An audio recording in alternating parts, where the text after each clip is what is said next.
Warning, the following stunts are done by trained professionals. Actually, we're not trained. Robbie is just a dumbass and decided to do a drunken fantasy football podcast. The thoughts, opinions, and takes are ours and ours only. It is not our fault if you lose in fantasy football or sports gambling. Viewer discretion is advised.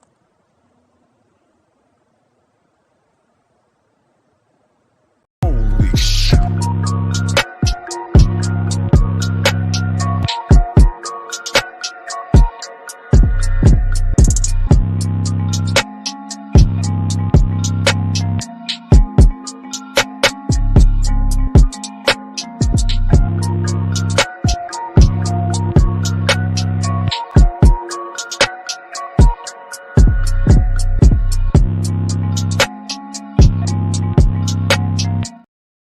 Good evening, ladies and gentlemen. Welcome to the one and only Rumboyz Fantasy Network. Make sure that you guys give us a like. Make sure that you comment off in the live chat.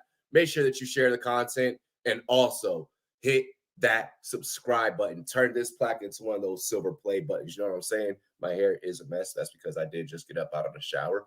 But yeah, we're gonna just roll with the flow. We're just gonna keep it going. Ladies and gentlemen, really quick, I do want to shout out our sponsors over at Underdog Fantasy. Sponsors, partners, my employer.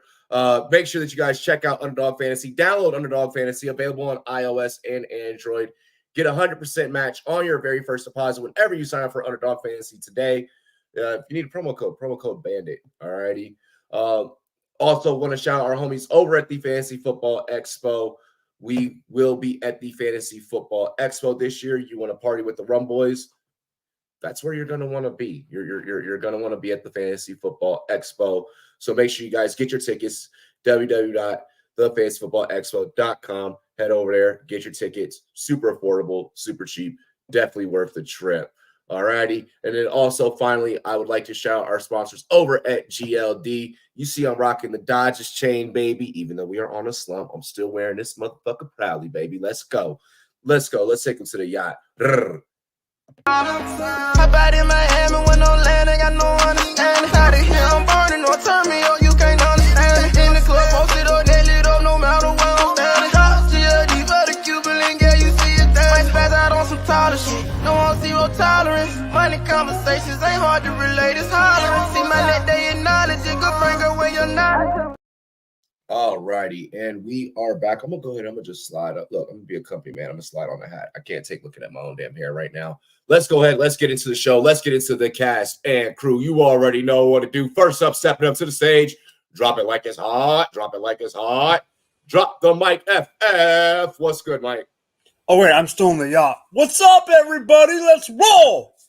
What's good? What's good? What's good? We're gonna go ahead. We're gonna keep this thing moving, ladies and gentlemen. Y'all know him. He's your favorite soulless wonder. Give it up for David Gillespie. What's up, people? Good to be back on the show. So happy to be back. Glad to have you back. How we doing? Back. Hey, Go Heat. Oh, fuck. My internet's acting up, isn't it? You're good. You're good. Last but certainly not least, ladies and gentlemen, it's been a while, but this man is back. Give it up for Saint Pat F.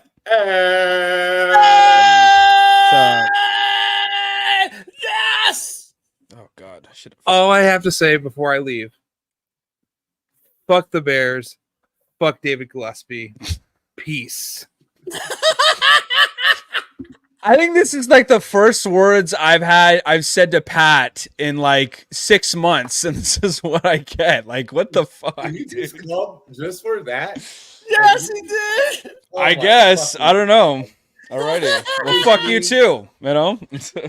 Here's to you, all the Rumboyz and girls. Oh, what God. to do, dilly. Dilly, y'all. Oh, Ooh, that was a very. I did not pour this correctly. Oh my God. that is one way to beat a fucking hangover. My gosh, I needed that. Looking like a big ass baby with that bald head of his. I'm getting a freaking hangover with this shit. What are you sipping on, Mike? Crown Royal and blackberry lemonade. Nice. You probably think Jordan's the GOAT too, don't you? You goddamn right I baby- do, because it's the little baby truth. back God bitch. damn it. It's the truth. What are you Baby doing? back Get bitch. off.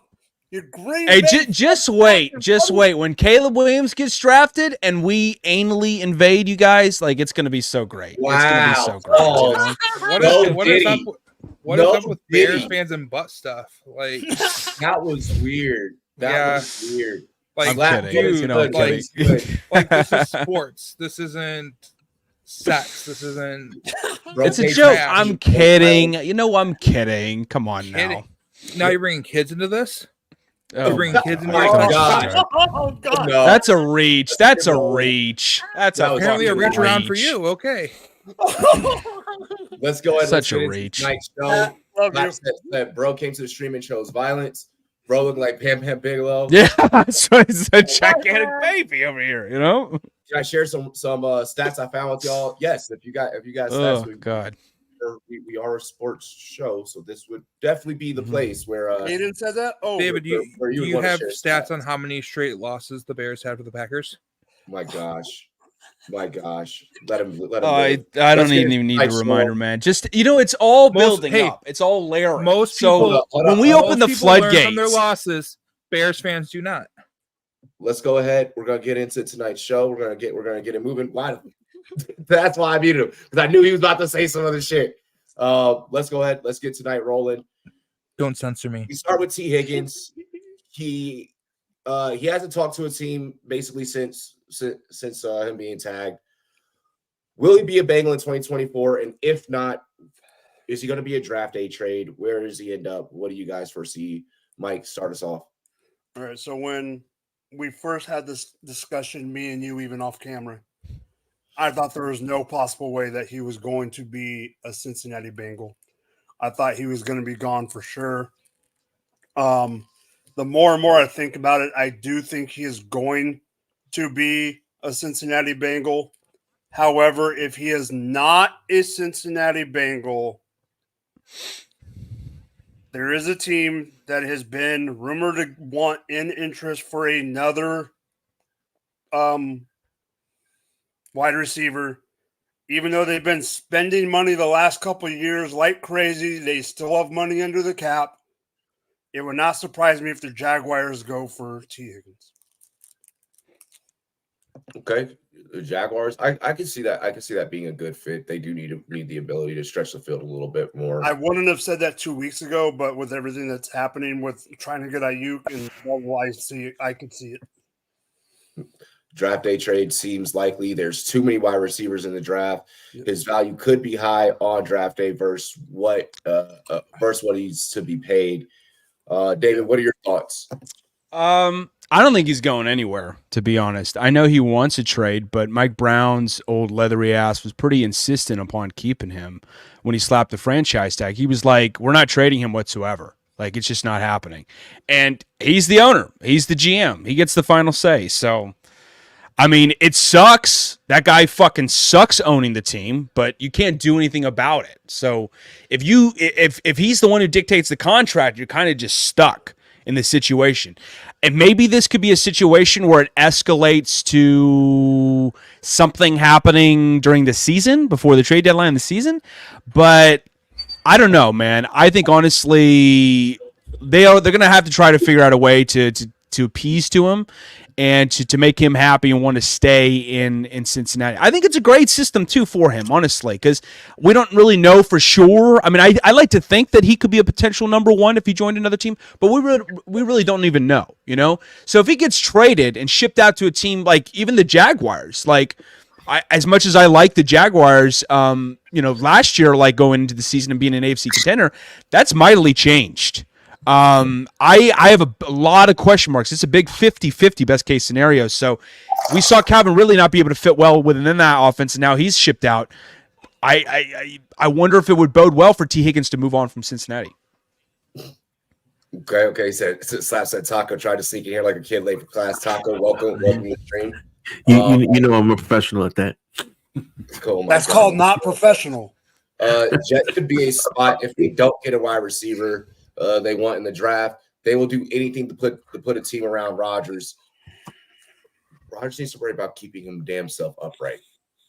That's I think that's the biggest worry for the New York Jets right now. Pat, what are your thoughts on T. Higgins draft day trade? Where does he end up, or does he stay a Bengal? Do you think that on top of that, I want to compile one other question. Do you think that the Bengals can survive without T. Higgins? Can the Bengals survive without T. Higgins? Yes, they can. Mhm. They survived without Joe Burrow. They're going to be fine. I want to harken back to some of the coaches' comments last offseason around this time when they were discussing both Mixon and Higgins and the rumors that surrounded Mixon being cut last year potentially, but also Higgins not being in their long-term plans at that time. Higgins seemed dispensable. He's always seemed dispensable. And they basically told him, you are going to get paid what we say or don't. I think he's gone. Think he's gone? Damn. I think he's gone. The franchise tag was so that the Bengals can recoup something for him. But you have to save face and say, yeah, of course we want to keep our guy on our team. We want him here. That's what coaches are supposed to say. That's what owners are supposed to say. But when push comes to shove, T. Higgins doesn't want to be there anymore unless he gets paid. He's not going to get paid. There's not enough money to go around on that offense. I feel like he's for a Super Bowl.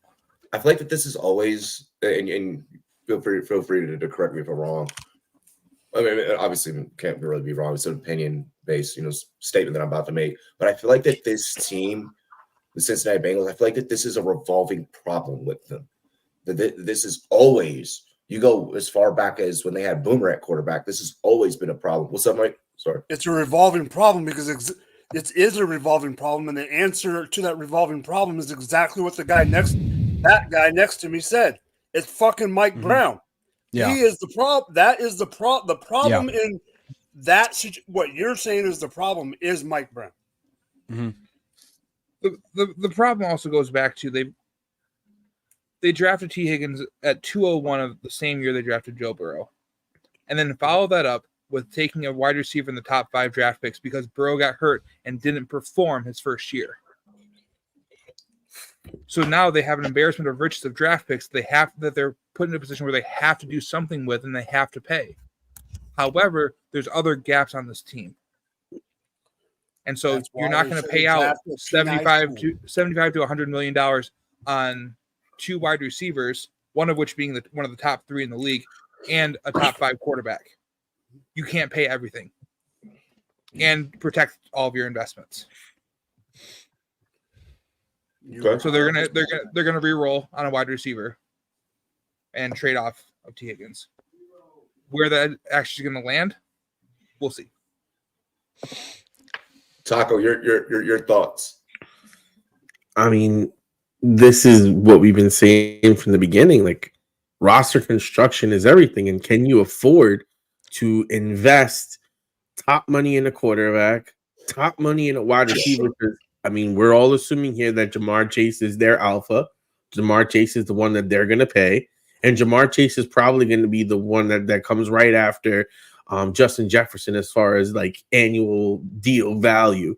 You know what I mean? That draft pick of Jamar Chase was like a domino. You know what I mean?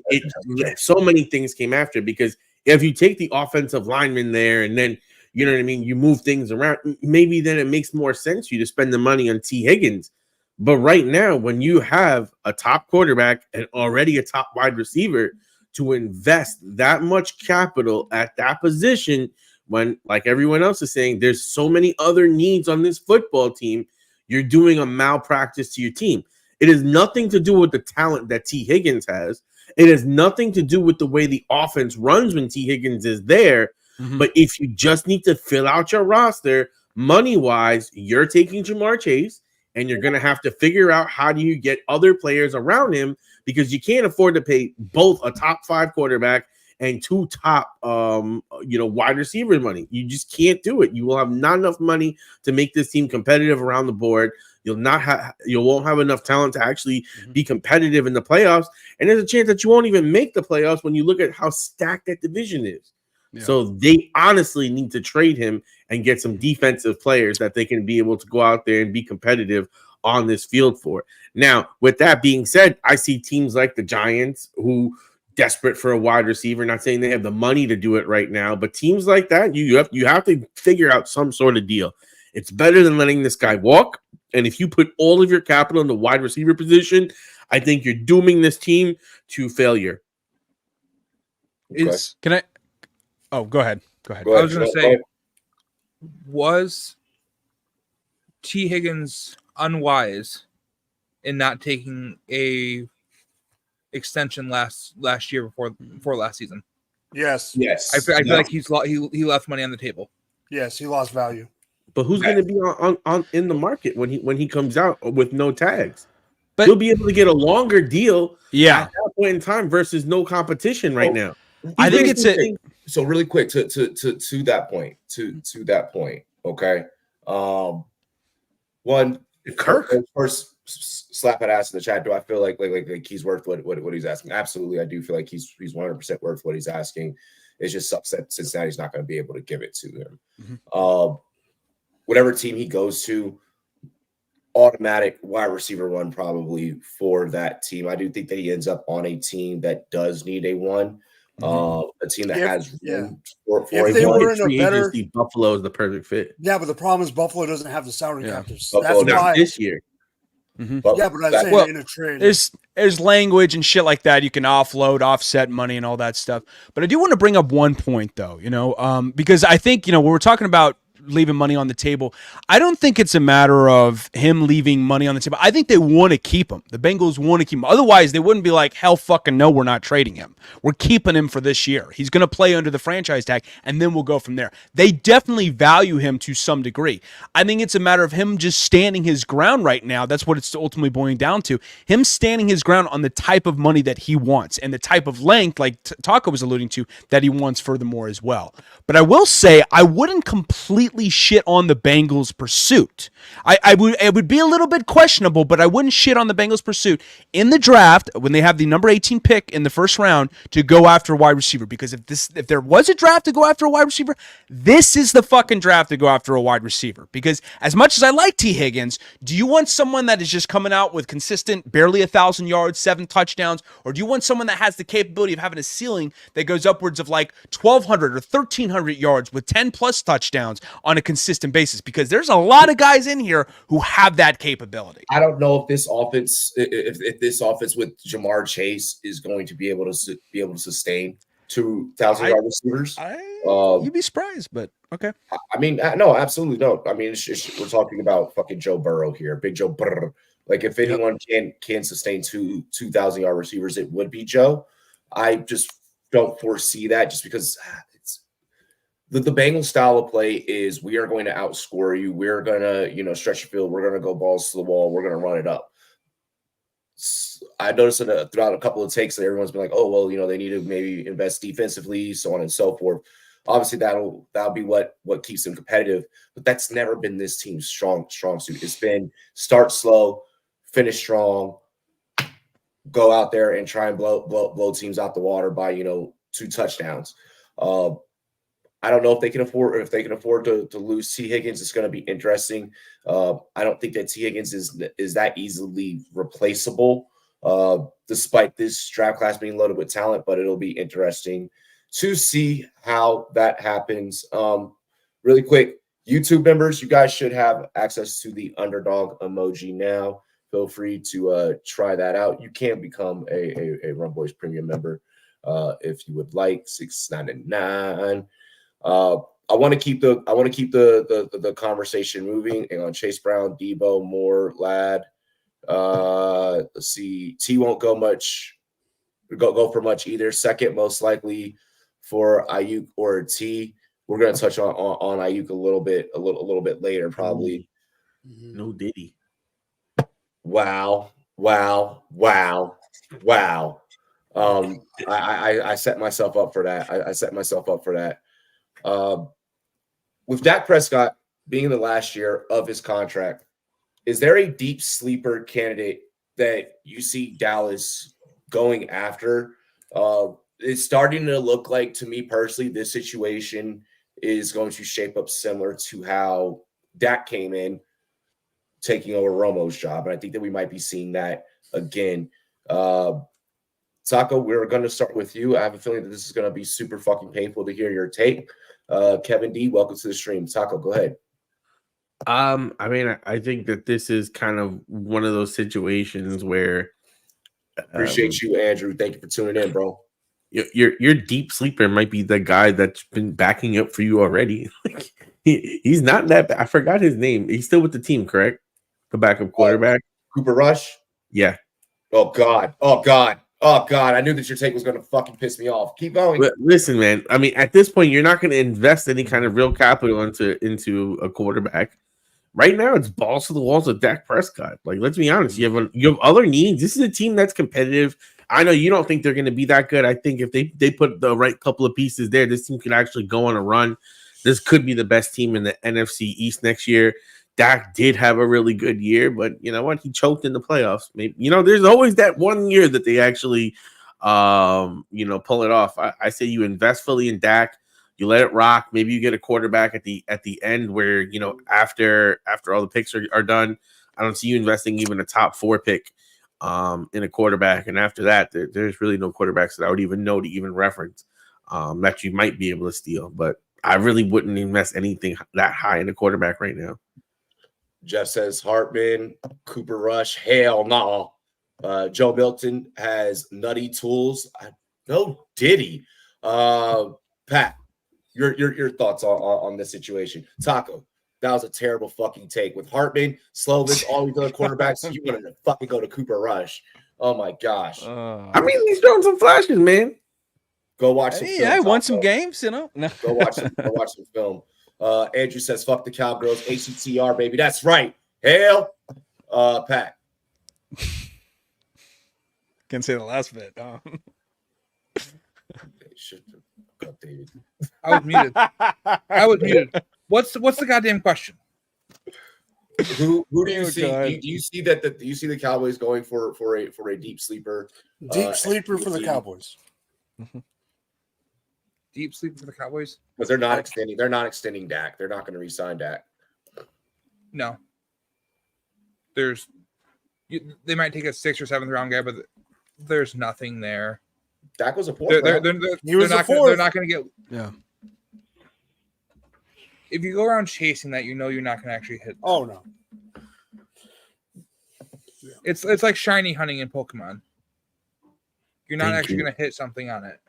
Thank you. You're going to wait for it to actually happen naturally. If the value falls, value falls. 3rd or 4th round quarterback that they take, Rattler? No. Just off name it's name recognition. That's all it is at this point. Okay. They'll address it next offseason if they don't ever extend Dak. It'll be probably Wilson on figure out the next year. Season 2. Don't take my guy, David. David, don't take my guy. We'll see who it is. There are a couple options. If we're going, I'll start with the deepest option. Devin Leary, potentially, I could see that if they're just like want to fucking throw in a bid or whatever, But next up, I think Joe Milton could be interesting for them. That would be my second guy that I could potentially see them taking if they don't prognosticate Dak coming back and having a big time year this upcoming year. Because if he does have a big time year this year, let's just say they go to the NFC Championship and they're 2 points away. They're a fucking game-winning field goal away from going to the Super Bowl. That could change things. That could flip the script a bit, okay? But if he doesn't, though, I could see them obviously pursuing a quarterback, like as early as this year, potentially even because of the pessimism. Milton has a cannon of an arm. He doesn't have a lot of flexibility in terms of being in different types of offenses, having that experience because he's in a much more limited offense than what the Cowboys have, considering what he did at Tennessee. But the guy I think could be really interesting this draft, and I'm hearing a lot of buzz about sneaking up some boards, is Spencer Rattler. Is that the guy you were talking about? Mike? Yeah, you're good. Okay, good. Okay, good. Spencer Rattler and his dual threat capability, man. If he can get back to that 2020 form, I think it could be really, really interesting. in Dallas. He's an underrated dual threat prospect. He's a smaller guy, but he's got a strong arm. He's grown tremendously as a leader, and I would know that firsthand being a South Carolina Gamecocks fan where he played this past season in college after transferring from Oklahoma. I think he could be a really interesting fit within the Cowboys. It's just a matter of, do they want to pursue him? Are they looking to that as soon as this year, or are they going to think about next year and pursue the guys like Jalen Milroe and Carson Beck and names like that, Okay. Mike. Okay, I got two. I'm surprised Taco didn't bring one up. So I got one that Taco actually knows his name. And then I got another one. The Cowboys are drafting though. I didn't say he had to draft him. He's already on the roster. Trey fucking Lance. Oh yeah, I forgot about him. Yeah. Okay. I forgot about him. I mean, Cooper Rush is one thing, but I mean, I'm just saying Trey Lance over Cooper Rush if we're going for next Yeah. year. No. Do you think they'll want to see him though, or do you think they'll pursue him have him slated for the future without the live experience of playing in games since he's been a Cowboy? If they end up struggling this year, he's playing week 17 and 18. Yeah, he'll play. It's not, honestly, I don't think that it's an if. I think that they are going to. I know, because you think they're going to struggle. Taco doesn't. I'm just saying if they do. But in this draft, the one that I'm thinking, I do understand what you're saying about Spencer Rattler, and I, like you said, it's name recognition right now and everything. He's moving up. But the one that hasn't been mentioned, he was moving up a little bit before the Senior Bowl.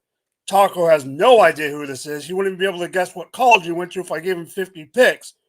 And that's Michael Pratt out of Tulane. Yeah, he's interesting. I was thinking about him too. He's an underrated prospect potentially. Very, very, very underrated. I do like that call.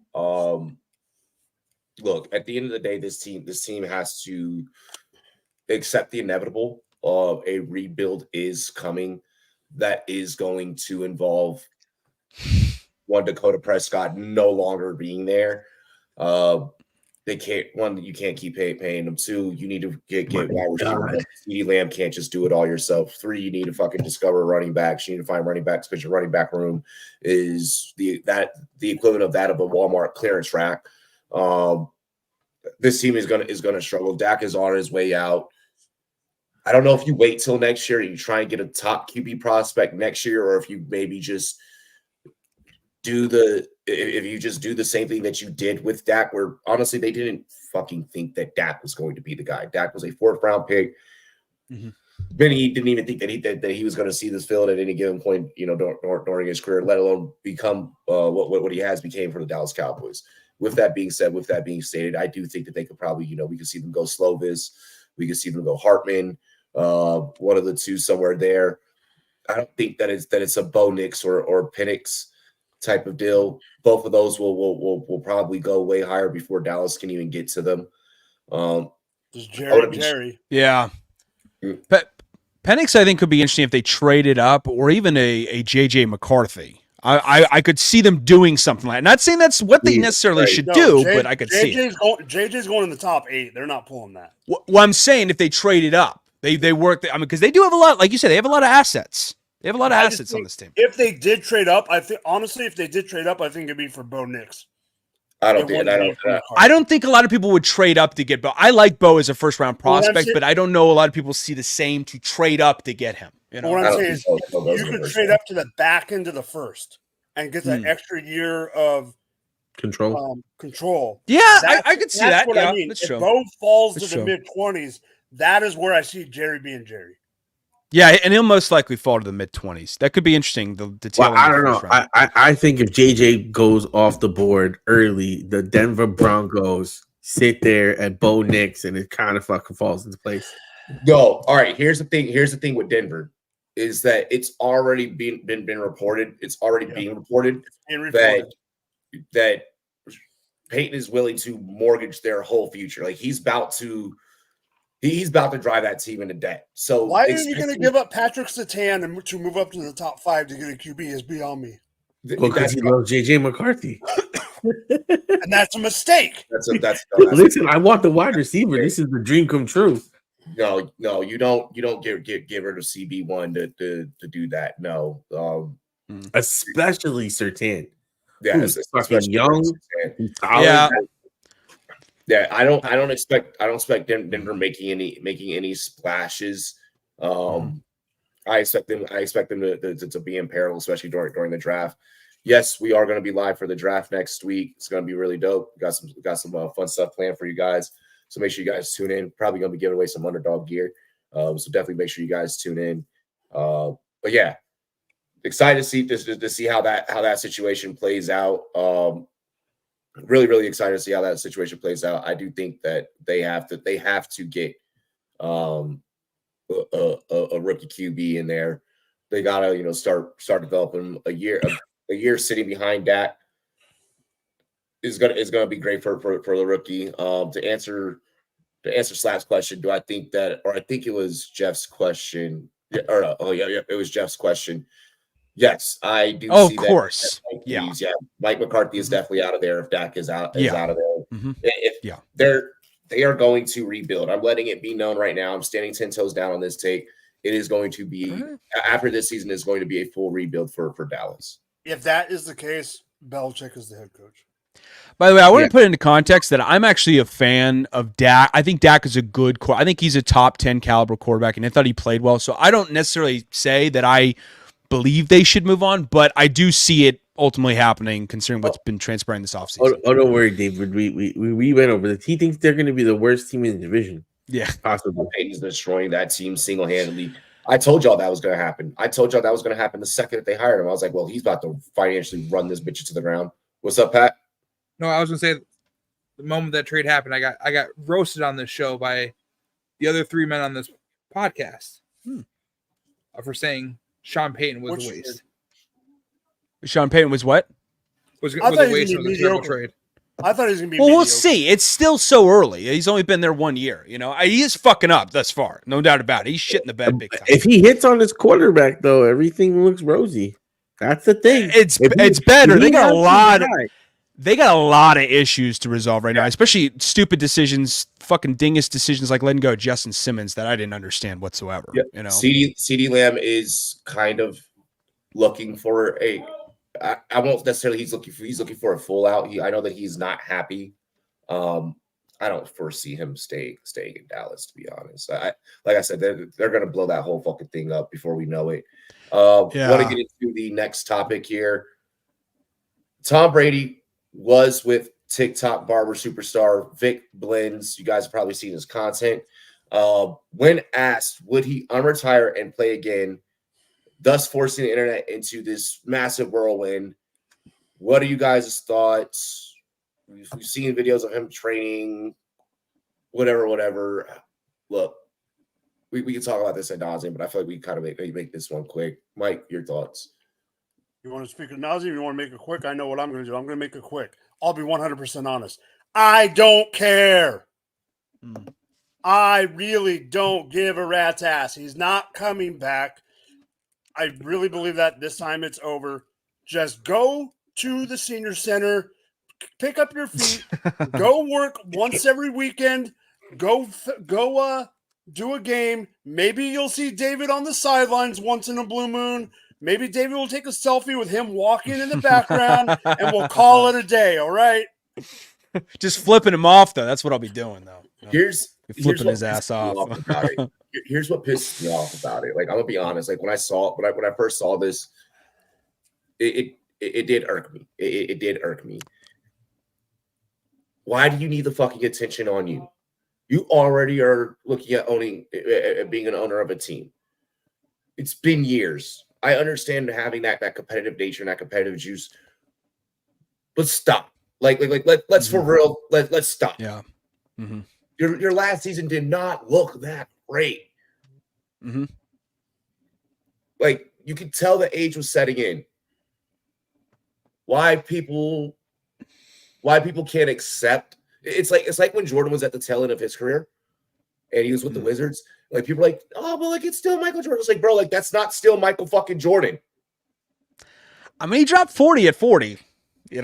He's pretty good still, but I mean, but you know what I mean? No, for sure. He was not himself. I'm kidding. I'm being the fucking fanboy over here, You're talking to the Bulls fan. How do you not expect that? Come on, dude. It's given. Hey, David, how much did the Bulls lose by tonight? No comment. Moving on. Okay, getting back to Tom Brady here. Yeah, they lost. Listen, They got their ass handed. I'm not gonna listen. I'm not And gonna David's sit words, here. They got penetrated anally. Yeah. Oh my They did. God. They did. They did. We got penetrated. We got anally invaded. Damn out of bio. But listen, Bam, bam, bam, bam. I'm not going to sit here and get roasted by Private Pile from Full Metal Jacket down below me. So let's. Oh my God. No, I'm kidding. I don't I'm understand just that kidding. reference, and I refuse to respond to it. Oh I'm my just fucking with you, God. Patrick. I'm fucking with you, Patrick. Hey, David, You just I it's I the know bald you head had- that I see Private Pile from Full Metal Jacket, you know. That's what it Again, is, I you know? don't understand the reference, and therefore it means nothing. to me. he's too young. I view that as a good thing. He's my age. We're both aren't you 29, Pat, right? You're 29? No, he's not 29. I refuse to admit how old or how young I am. Wait, you've not seen Full Metal Jacket? David, question for you. I'm just fucking with you. As a believer in Michael Jordan as a GOAT, Yeah. how many games did you actually watch of his? Because I watch a lot. A lot on YouTube. YouTube Archives, you can find a whole playlist of his games on there that I've watched. I watch a lot of I'm a historian when it comes to sports. So I'm not someone who just kind of here's some names and just says some random shit. I watch a lot of these legends play, going back and seeing, what their style of play was like, what the scheme was like and things of that nature, So I watched it quite a bit. Did you see the Bulls get their asses handed them by the bad boys? Yeah, that happened 3 years in a row, and then we finally overcame them. But it was gradual, After Rodman left, yeah. Well, it's the same as what the Pistons were getting dealt with, getting their cheeks clapped by the Celtics before that. It's a for sure. fucking, You just got to So- wait for all the teams to be at their top and then just send down. It's just a matter of patience. Just like what we're going to do to the Packers in a little bit with Caleb Williams. Tell you that Pat, much, buddy. Your thoughts on on Brady? On what? Brady. On Brady, if he were to return. So what I found interesting about this is the frenzy that AJ Brown ended up causing. Like that was rather interesting. He switched his profile picture. Everyone's like, "Oh, he's gonna be a Patriot now." What are your thoughts on this, bro? Well, I just had a toddler come wake me up and come find me to get more milk, so I will pass on this one. I'll be right back. I'll go in the meantime. I want to say with Tom Brady, like I was saying earlier, dude, this would be the closest closest opportunity I would have in taking a selfie with Tom Brady. It'd be like this picture behind me where they're flipping Donald Trump up. I'm not a Tom Brady fan. By the way, I think that was the Commander fan who did that. So much respect to your fan base, Robbie. Wow. I just want to shout that out. Because that was awesome. But I am not a Tom Brady fan. I am not a Tom Brady fan whatsoever. I acknowledge he's great. He's the greatest quarterback of all time.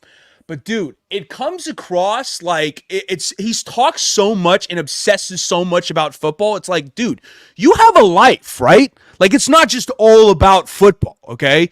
You've already won 7 Super Bowls. You've rewritten the record books. What else do you need to fucking prove? Like it's so pointless to me that he's talking about this possibility of coming out of retirement. Now, could he come out of retirement? 1,000%. There are NFL teams out there who go bonkers over signing Tom Brady. Yes, even as he's 47 years of age now going into the season. They almost signed 44-year-old Brett fucking Favre to the Rams. I don't think he's 47, but yeah, He's 47. No, he is 47 going into the season. Holy fuck.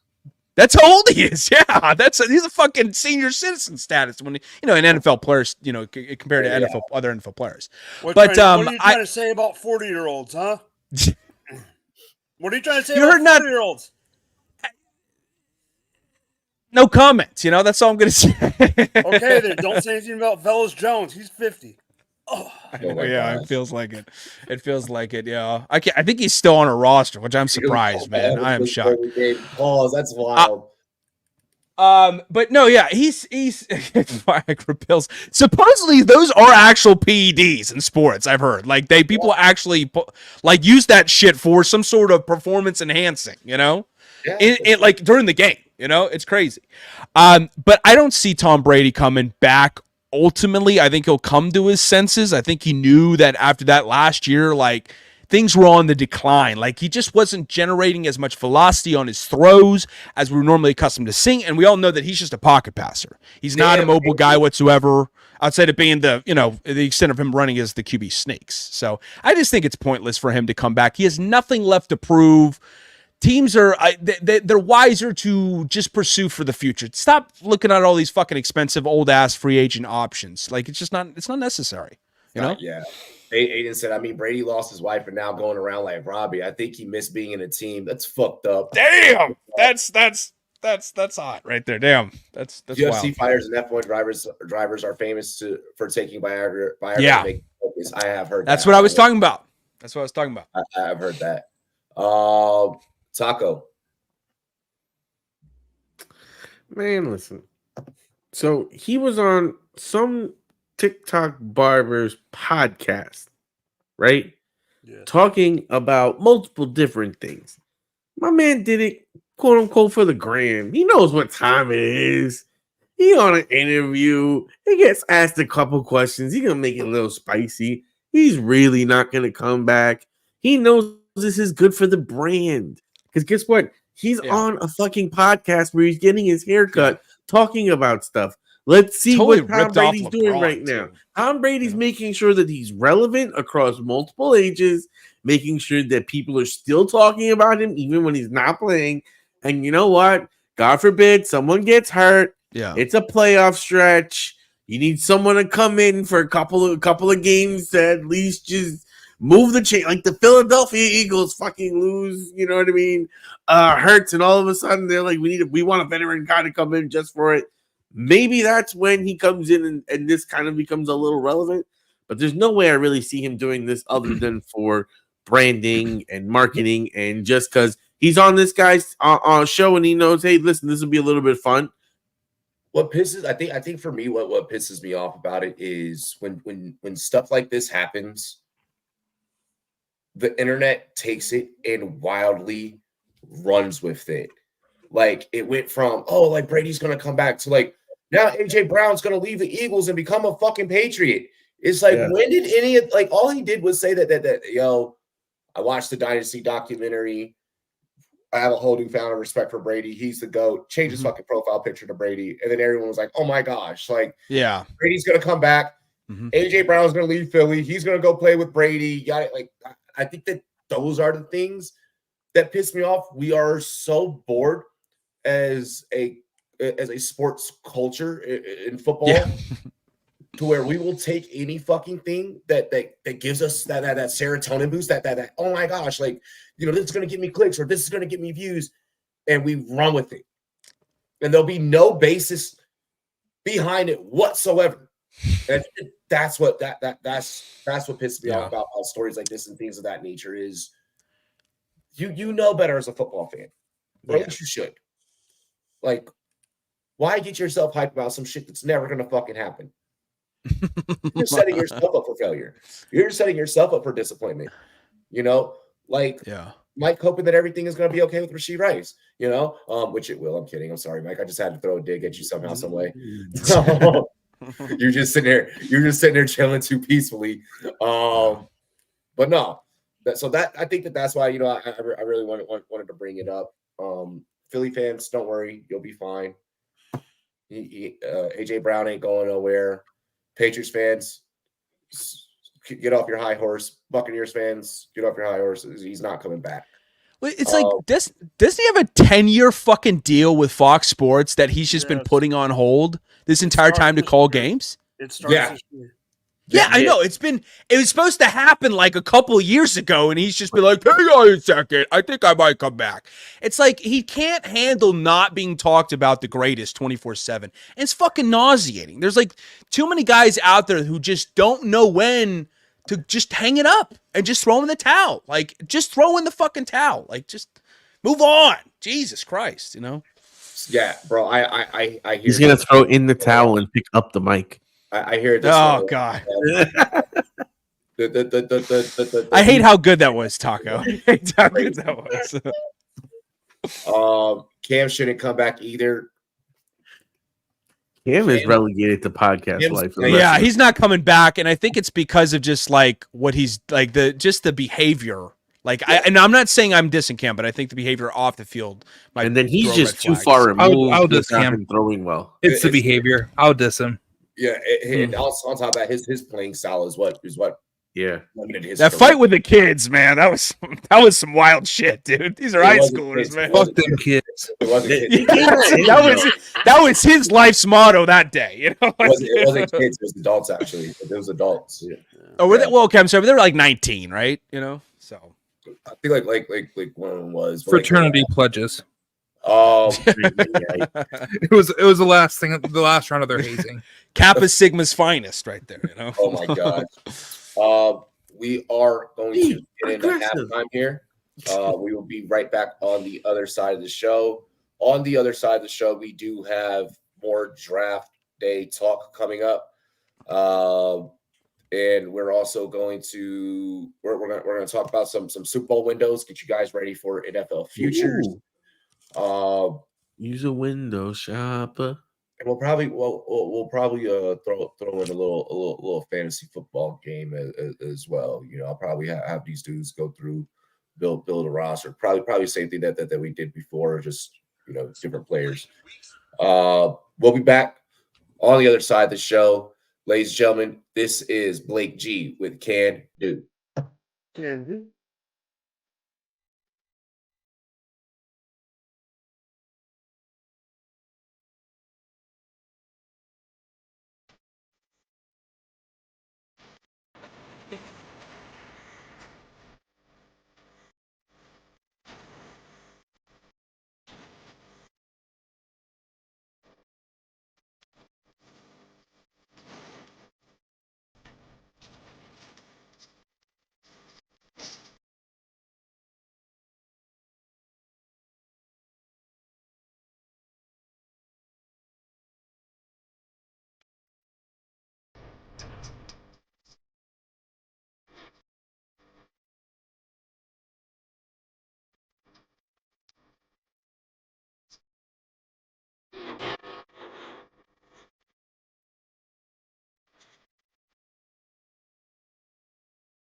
My body in Miami when no land, I got no understanding. Out of here, I'm burning, don't turn me on, you can't understand. In the club, posted up, nail it up, no matter where I'm standing. Drop TLD for the Cuban link, yeah,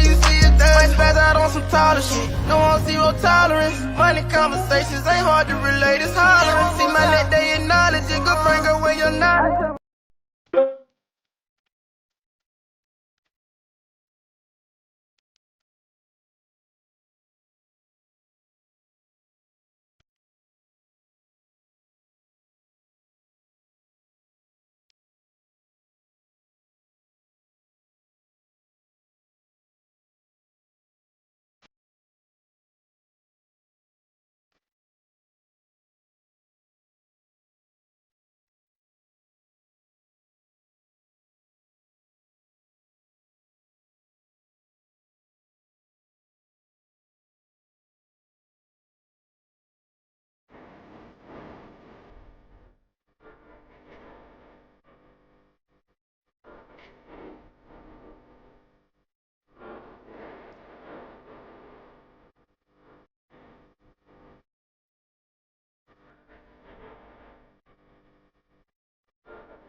You don't have to worry, it's my time right now, cause the boy about to blow up. They gon' pay me before I show up. Why you hating? You don't know us. Never make it what they told us. But we don't listen to haters, we just keep. What up? What up? Big ups to the artists. Big ups to Blake G. Big up to Shama Noel. We appreciate you guys for hooking us up with some tunes. And of course, you know, we love giving the homies exposure, right? You know, we're a platform. We're you know, we like to use our platform to, you know, help others grow, help others, you know, get some facial recognition and stuff like that. Make sure you guys check out those artists. Hit them up on Spotify, hit them up on YouTube Music, hit them up on Apple Music, all that good stuff. Add them to your playlist, put them in a queue. We are going to get into the second half of the show, but before we do, tomorrow I am going to be live on Underdog Discord. Make sure you guys head on over to Underdog Discord. We will be breaking down the NBA Finals. If you have not joined the Underdog Discord, definitely do so. A whole lot of cool giveaways and stuff going on over there. I'm pretty sure you guys have seen it over on Twitter. People tagging me, getting Underdog merch. I'm gonna have to hook y'all fellas up. So y'all gonna have to send me your shirt sizes, your addresses, all that good stuff. I'm gonna hook y'all up, fellas. But yeah, make sure that you guys tune in. Also, next week, we are live here on YouTube and on Twitch for the NFL draft. I'm going to be hooking you guys up in the chat. You guys at home, I'll be hooking y'all up with some Underdog swag. So make sure you guys stay tuned. Follow me on all social media for more details about how you can win an Underdog swag bag and how you can join us for next week's NFL draft stream. Official NFL draft announcement comes out Sunday. All righty. So make sure you follow me on social media. Turn on those notifications for Rumboyz Robbie. All righty. Let's get back into the show. Fellas, how the fuck y'all doing? Y'all feeling great. Good? Doing snazzy over here. Hey, Yeah, I have to be doing great. I got my brother from another mother down here in the bottom. Not talking about That's not me.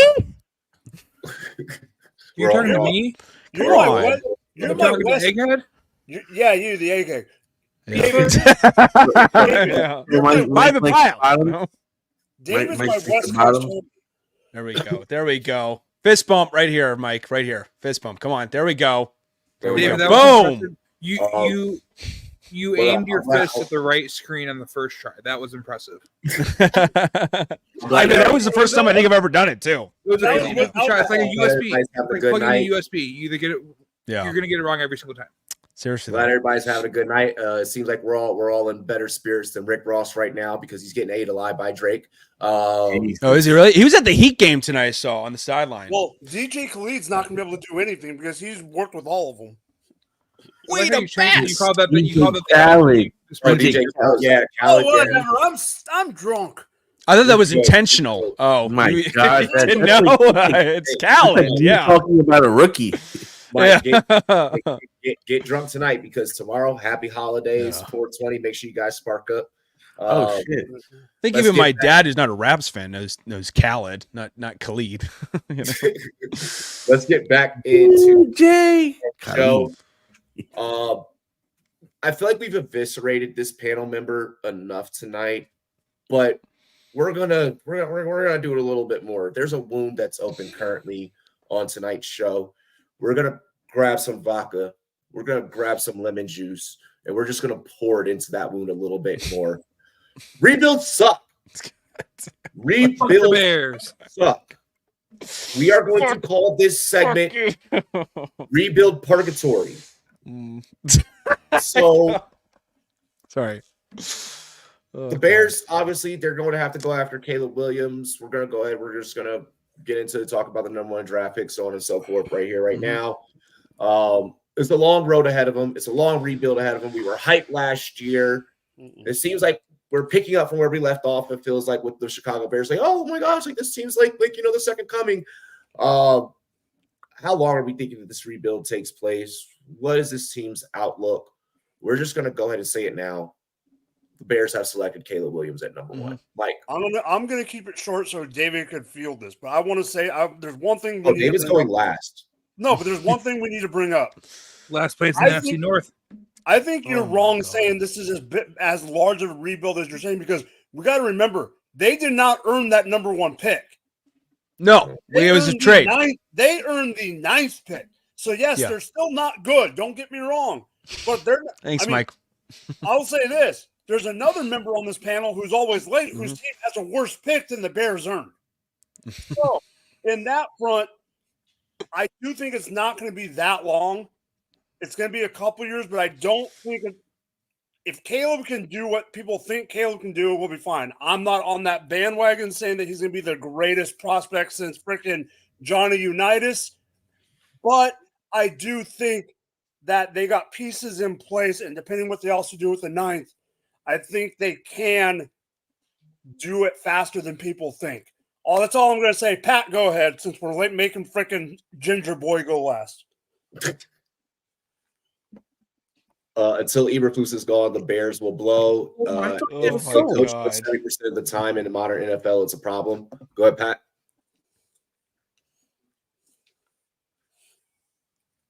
Pat. He's trying to think of what Be nice, okay? Be nice, Pat. Building a roster is a journey. It takes time. Some teams are better at it than others. Some teams are better at evaluating quarterbacks. And in this case, I feel like the Bears had the quarterback evaluated for them. Kind of, yeah. And so maybe this might be the time that they don't fuck it up. But then again, Picking at number one. I mean, they got handed the 101. Congratulations. Yeah. Great work there. That was fully intentional when you guys traded away Bryce Young. That was fully intentional. You like, I'm going to get DJ Moore and Caleb Williams. You mean Justin Fields? Yeah. It's supposed to be Fields. I hated that we got rid of Fields. I hate it. I loathe it. H1M. Mitch over Caleb.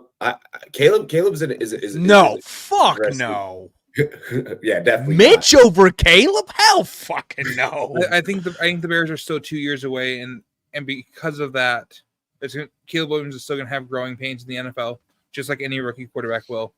They're still 2 years away, which makes the Keenan Allen trade make no sense to me. Well, let me ask you this, Pat. Yeah. With the pieces that they brought in at the skill positions, okay? Mm-hmm. Well, I feel like the offensive line is mid. I feel like it's a mid offensive line. It's below average. It's a better run blocking one, but also Justin Fields held the ball way too long. Yeah, it's good run blocking. It made the offensive line look worse when his sack numbers were so high because he just held the ball. But with the skill, at times, with the skill positions that they brought in, don't you kind of like feel like it's and you correct me, but don't you feel like it's like you kind of can't fuck this up if you're Caleb? You have fucking Keenan Allen and DJ Moore. Mm-hmm. You know what I mean? He's got the slot guy. He's got the guy that can go deep. He's got the guy for screens. They can do whatever they want in that offense. He's got to put the ball where it needs to be. But can the defense do enough? Is he going to put up 28 points a game to where the defense giving up 25 isn't going to matter? Is he not going to have growing pains where he has 3 and outs and gets random drops from geriatric Jones? Remember, though, I mean, this is a team that, Tremaine Edmonds, I'll admit, he's not been panning out this far in his first year in Chicago. But T.J. Edwards, stud. He was a stud. He should have probably been a Pro Bowler last year. We had Montez Sweat, who was a Pro Bowler last year, a secondary that added Kevin Byard. And remember, we like we said earlier, we don't just have the number 1 overall pick. We have the number 9 pick where we could get Aliyah Latu out of UCLA because there's a lot of good pass rush in this draft. Do you think, though, that they really are 2 years away, considering they have some nice pieces, especially what they did in the offseason, getting the Keenan Allen to be that complimentary number 2 to DJ Moore's number 1? I think the growing pains of a young quarterback takes more time than that allows for. Even with Caleb Williams and all the hype he has. I think regardless, I don't expect. He would have to come in and pull a CJ Stroud in terms of top level rookie quarterback efficiency. Okay. Taco. Yo, hey. You're on mute, Taco. I think like everyone stated the Bear situation. I mean, they're really not the worst team in football. So right now, this is the perfect storm for them to really catapult themselves maybe like a year ahead of what you normally would project them. Like you make the trade for Keenan Allen. Now you have the opportunity to draft that quarterback with DJ Moore already being there. Now you have like a solid like little threesome over there, 2 receivers, solid quarterback. You have some tight ends that have been there for a little bit. They signed Swift, right? DeAndre Swift, we did. Swift, so that they have complementary pieces around them. I know what you're saying about the offensive line not being the best, but Caleb Williams is a little bit mobile, so hopefully he can extend enough plays and kind of buy enough time and kind of be a lot like how CJ Stroud is and just be able to get the play off in time. I think at the end of the day, I like that situation. If you're asking me, ever since they traded for the defensive player from the Commanders, I don't know what the Bears' record were, but I know they want to know. We had a better second half of the season. Yeah, we did have a better the second you traded for Sweat, all of a sudden the defense really started picking up. You guys pass rush, some wins. Now you're going to add in my opinion, a better quarterback. Like Fields might be able to play the position, but he was not a quarterback. He was not accurately making the passes that sometimes needed to be made or the right reads. And maybe by the end, he was getting better, and it felt a little bit better with him, and he was starting to get the rhythm going. But I think off the bat, we're going to see better reads by Williams just in general. Like Fields was never going to come in and be that kind of a quarterback. And I think when you add that type of quarterback with the improving defense and a young team, and like he's saying, you're going to get good picks throughout this draft. If they do solid in this draft, this team could really turn around and be almost like that Lions team that we're looking at and saying, like, wow, this is a good young team because you have Keenan Allen and DJ Moore with Caleb Williams and Swift. Like, you have some dogs on that offense, man. And the defense ain't no slouch. Well, so here's the thing. I just want to say to preface my comments by saying, if we do not draft Caleb Williams, I'm going to have a fucking aneurysm, or just You're like drafting Caleb Williams. But I'm saying, like, we're supposed to be drafting Patrick Mahomes or Deshaun Watson, but we got Mitch fucking Trubisky instead. Okay, back in 2017. I hope we don't fuck this up and go after a Drake May or a JJ McCarthy or pull some wild card shit out of our ass, Or I might just live off the grid and move to the Amazonian jungle or some shit, because I just can't take it anymore with this fucking team, honestly. But getting into this, moving past that, the obvious, because the obvious should be that they take Caleb Williams, right? I believe that Fields was the guy initially, because I know we talk about the reads, but I believe he was sabotaged by the offensive line, the lack of a number 2 wide receiver outside of DJ Moore, injuries to the run game and things like that. He was one of the top end deep ball throwers in the league. So he was an explosive playmaker on a, in a fairly consistent basis in the deep ball game, this past season.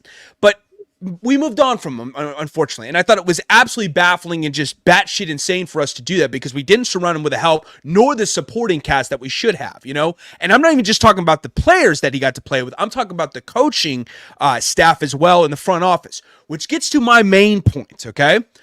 I am not confident that this team is going to resurrect itself just because we draft Caleb Williams, okay? I know it's obvious, and he's a stud. I think the world of Caleb Williams. I think he's the most effective improvisational quarterback prospect we have ever seen. You match him up against anyone coming out of college. I'm not saying he's the best quarterback ever or anything like that. He's going to be that. We don't know yet. I'm saying coming out of college from an improvisational perspective, from a passing and a rushing perspective, the most improvisational guy we have ever seen. He's brilliant. Okay? Off-platform throws, all that stuff, deep ball capability to the nines, okay? To the nines. But my issue is this coaching staff, with all the great moves that we have with Keenan Allen and even Ryan Bates in the offense line, we're going to find a way to sabotage it because we don't know how to manage these pieces. We don't know how to call the right plays. We don't know how to put them in the right situations. We don't know how to galvanize guys when we're down 20 fucking points at halftime to Jordan Love because he's dropped 3 fucking touchdowns in the first half, Like, we don't know. It's been a history. And until we sell the team and implement the right coaching staff, because I don't believe in Matt Eberflus. I don't believe that Shane Waldron is going to be like the next, Sean McVay, brilliant-minded offensive coach. I don't see that. Until we sell the team and until we put in the right staff, I don't have the utmost faith in this. So I chalk it up to George McCaskey fucking this whole thing up, because I don't see this team getting out of the rut until you implement the higher structure, that needs to be put in place. First, do you see that even with the skill positions that you brought in?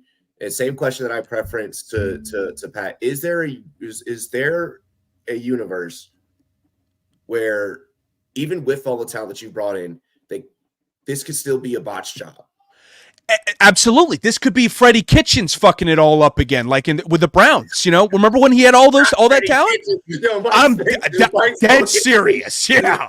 They'll pull that shit out, I don't believe in Matt Eberflus. I'm sorry. He's a nice guy. He's a good defensive mind. We all know that. You go look at him with the Indianapolis Colts. But he does not know how to manage the offense. He does not have the full, all-encompassing approach that you need to have to manage a team to be a Super Bowl contender. I have another question for you. Matt Eberflus or Matt Nagy? Fuck, dude. I think Nagy, because Nagy actually showcased, he brought us out from the dead. Remember? In 2017 with John Fox and 5-11. He threw you back in the shallow grave and just put you over dirt when you were 75% alive. Yeah, I think that's. I don't think you're going far enough, to be honest. That's honestly the truth, But I will say this though, because you're absolutely right, and I know he brought us to 12-4 and all this stuff, and I knew things were going to go wrong beginning with that Eagles playoff game and how he mismanaged that, and it being a premonition of things to come. I don't have the utmost confidence. And it's funny that we have a head coach named Matt after Matt Nagy, and then we have a GM named Ryan Poles after a GM named Ryan Pace, and it seems like it's fucking Groundhog Day again. We're gonna find a way to fuck this up, Okay. You guys need to trade for Justin Herbert. It's not happening. He's not leaving. Harbaugh would never let that happen. He's gonna be a Charger. Justin Fields or Justin Herbert was the joke. Oh my gosh, Justin to Justin. Oh yeah. I got that. I thought you were actually. No, I'm being a dumbass. I'm slow today, so my apologies. I got that. What's the difference? You're a Bulls fan. Oh my gosh. Really quick. Fly it down to fucking Detroit. SFB invites are being sent out. I didn't get mine yet. I need to learn to check my fucking email. Has anyone gotten one in here? Yeah, I got mine. Nice. Apparently I got mine at fucking noon today. I'm just now checking that email right now. The first batch that he sent out, like the very first batch today that he sent out, was everyone that signed up for a live. Okay, I see. Makes sense. The first batch, even like Bob Harris didn't get his. I think is what he said on Twitter. Everyone that got because he sent 2 waves. He sent a batch of 500 and a batch of 500 today. The first batch was all live draft people. Well, if you guys are in Denver, all right, chat is for y'all. If you're in Denver, you want another opportunity to party with the Rumboyz that is not the Fantasy Football Expo. This is an opportunity. Last year, I don't know if Jeff is still in the chat. If Jeff is still in the chat, I remember him being there. I can't say everything on air. Let's just say the night before the draft, we had the Hangover movie. It was wild. It was wild. Yep, Jeff is in the chat. Jeff, it was epic. It was epic. You were with us the night before though. Like this year, you got to come with us the night before. I'm gonna say 2 words. Diamond Cabaret. Jesus. He said, "Jeez." Tuitions. Oh my god. Oh my god. So yeah, y'all want to get down with the Rumboyz. Y'all want to get down with the Rumboyz? Let me know. By the way, Taco, I'll be in your hood the 29th of July. Ooh, little Rumboyz reunion. Bad time. Yeah, I'll be on the for a portion of it. I'll be on the Jersey side. I'll be at Crystal Lakes. Hey. Yeah, I'll be getting my Tiger Hoods on. Tiger Hoods, yo. Yeah. I ain't never played like actual golf. Wait, before we get into the next topic, I fucking suck at golf. Wait, can I ask you a question? Can I ask you a question about when you go there? What's up? Are you gonna have pork roll or are you gonna have Taylor egg and cheese? It's not a fucking pork roll. It is pork roll. I'm telling you right now. It's a bacon, egg, and cheese. Ask Snack. Yeah. Ask Snacks. He'll tell you both. Listen. If Robbie goes somewhere asking for pork roll around here, they don't think he's asking for the Asian pork bun more than they think he would ask for a bacon, egg, and cheese. If Robbie went into the bodega and asked Ak for a fucking pork roll, he'd say, "What the fuck are you talking about?" Like, exactly. Bro, I never heard that until I came onto the show. In Jersey. Yeah, well, what are you eating right now, Mike? I'm not even telling you because it's disgusting. It sounds disgusting. Is it cottage cheese? No. Oh, okay. Well, now we need to know. Yeah, it's his own jizz. What? It's actually what? Michigan raised salmon. Okay. Oh, salmon. That's not that gross. Shout out to West Side. Let's get into the next topic here. We are just about 13-ish days, or wow, not 13-ish. You can tell that. 6? Yeah, we are now 6 days away from the NFL draft. Bunch of rumors, bunch of smoke screens, bunch of coach speak, yada yada yada. I want everyone to vent. Okay, it's been very, very long without football. The players are frustrated. They want to get back in pads. They want to get back to hitting. All the analysts and all the reporters, we're all frustrated because we don't know which way's up, which way's fucking down, what's the truth, what's a lie, so on and so forth. This is a safe space. A safe space. Let it off your chest. What rumors have pissed you off? What smokescreen, what coach speak has pissed you off the most? How have you gone about trying to avoid some of the bullshit? I feel like we should start with Mike. So there's not really a specific rumor that is pissing me off, like a specific one. I'm just sick of. Okay, I'll bring your team up in as an example, Robbie. Why in the hell are you guys bringing in Michael Penix for a top 30 visit? We know it ain't happening. Okay, that's okay. My whole point. They're not going to trade back? No, they're not trading back. It's Cliff Kingsbury's the OC now. They're not trading back. I mean, they do need some help, you know. I agree, but I don't think they're trading back. My whole point to bring Robbie's team up is there is going to be a quarterback that falls. I'm not saying it's going to be like, like way out, whatever, but like there's going to be someone that falls. I'm just sick of all the quarterback being pushed up to everyone's going to be a top 8 pick. There's going to be 6 guys drafted in the first round. I'm sorry, no. You're good. You're good. I'm sorry. No, that's my rant. Sorry. No. That's not happening. Not all of them are being drafted in the first fucking round. Sorry, I just got hit with the support ticket. Yay, salary. David, your turn. I got it. Go. The most nauseating one involves Taco's New York Giants taking J.J. McCarthy, number 6. What the fuck are we thinking with that at all? Like, I mean, seriously, like, or yesterday? I keep hearing that rumor that he's possibly going there. Like, honestly, what the has bath salts made a comeback into New York? Like, what are we fucking doing? I've been saying that for like a month too. I've been like ringing that joke what? for a while. I just fucking missed that whole part of that joke. I've been hearing that for a month. JJ McCarthy going to the Giants at number 6 is what I'm talking about, Robbie. Are you all for that, Taco? No, I've been hearing that. I want the wide receiver. Yeah, that's what I'm saying. I'm hearing Marvin Harrison Jr. They like Marvin Harrison Jr., but there's a lot of people who are like on this JJ McCarthy to the Giants number 6.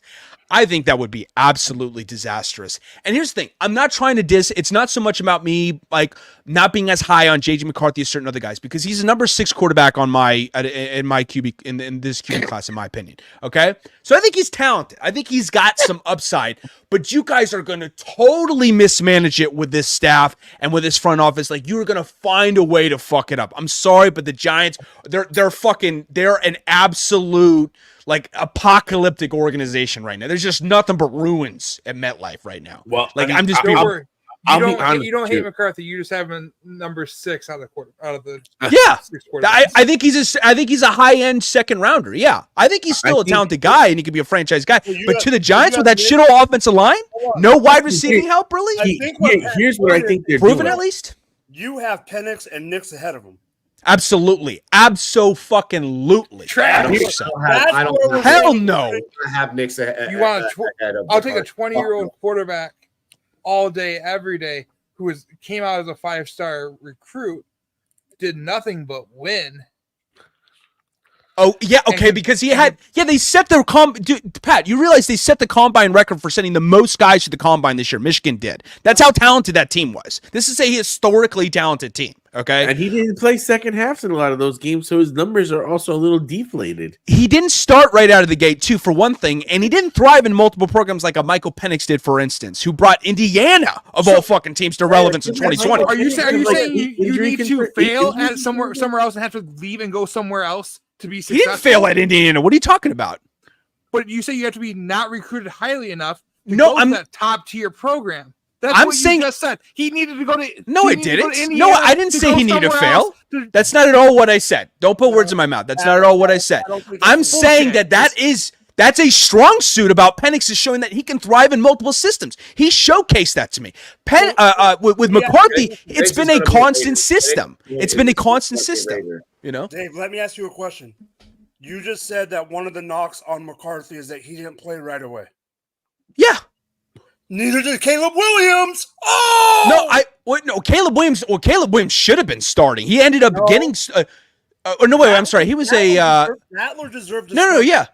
Wait, was he? I'm sorry. Was he a freshman in How 2020? old JJ McCarthy was when he stepped on the football field as a starting quarterback.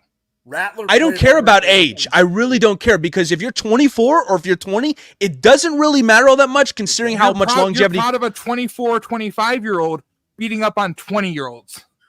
Either way, he's proved that he can move on to the next level. Because listen to this.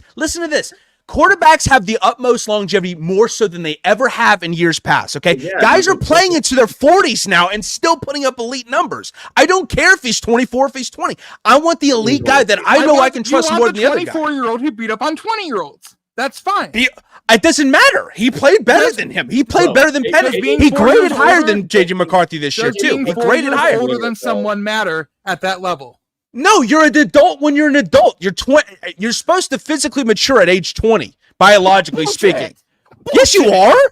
Physically mature. Yeah. Cortex isn't even developed. I'm talking about football player's prime. When's a football player's prime? It could be as early as whenever. We're seeing guys come out of the gates slinging like Justin Herbert and Baker Mayfield when in his first year with the Browns. It doesn't really. Your prime is like it's all subjective now, you know. But yeah, I would say your take is subjective. Penix could come out of the gate slinging immediately. I could easily see that if he goes to the right system. You're saying that he can't, right? Is that what you're saying? No. Okay, I'm just trying to make sure I understand what you're saying. But I'm saying Penix should not be ranked ahead of J.J. McCarthy as a prospect. Why? Who was the better deep ball thrower this year? It was Penix. Who put up more numbers? It was Penix. Penix has just as much concerns. So what? So does Latu. He's been healthy the last. When you're talking about prospects, though, that is we're talking about quarterbacks. But he's been healthy the last 2 years. It doesn't matter. The last 2 years and beat up on players 3 to 4 years younger than him. As he had more time in the college game than I have fingers on my left hand. Okay, but he's going to be playing in the NFL with 27-year-olds, 30-year-olds. Hell, there was a 45-year-old 2 years ago playing for the Tampa Bay Buccaneers. For fuck's sakes, everyone's older than you going to the NFL. Doesn't matter. That's so pointless. It means you have more time to develop. And he did develop. It better late than never is what I say. JJ has 4 extra years to develop before he's I know. But even at 20, guys like Caleb Williams, for instance, have thrived more than he has. Penix at 20 couldn't touch JJ's jockstrap. Who cares? Who fucking cares? I don't think that enough.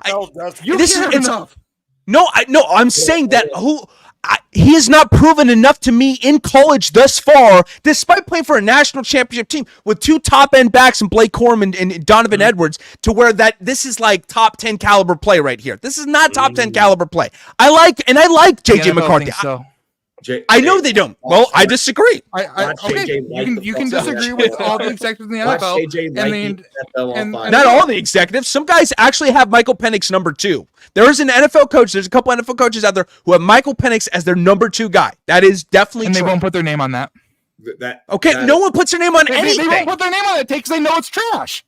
They don't put their name on anything. That holy Mike Lombardi type of take right there. That's not a Lombardi. Oh, come on, dude. Come on. You David, sound. Let me ask you one quick question. That guy's a scrub too. That guy, Michael Lombardi. God, that guy's David, awful. I got one quick question. It's not a debate. It's just literally a one-word answer. Mm-hmm. Do you have Penix or Nix higher? Penix. Okay. Nix is 5, and I actually have it. It's a little spicy with Daniels, but I'll save that for another day. Nix is honestly. He's in my top 5 though. Daniels is in my top 5. If you're wondering about that, though. Yeah, it's okay. There was someone that had MHJ as not even a top 5 rookie wide receiver. So that was nuts. That's nuts. Insane. You need to be put in a fucking home if you're believing that. You know. That was fun. That was fun. How you doing, David? It's Pat's turn. Fuck you, Pat. But that was also a good debate we had there. Matt, what has been your most frustrating draft rumor, coach speak? Like, what has pissed you off the most? This one is more coming out of scouts that is accepted, and it was I believe it was Adonai Mitchell's type 1 diabetes concerns. Yeah. Oh, he does have that. I didn't realize that. Wow. several scouts came out and said that they think his leadership abilities is because of his inability to properly manage that and his immaturity in handling it is a concern. And I think that is a place for a professional team to come around him and surround him as they work with him. They could bring in a medical staff to do that. Yeah. You literally hire someone at $80,000 a year to be in charge of that and to monitor that on the sideline in practice in the weight room. That's true. Yeah, that's true. And it just comes down to him wanting it.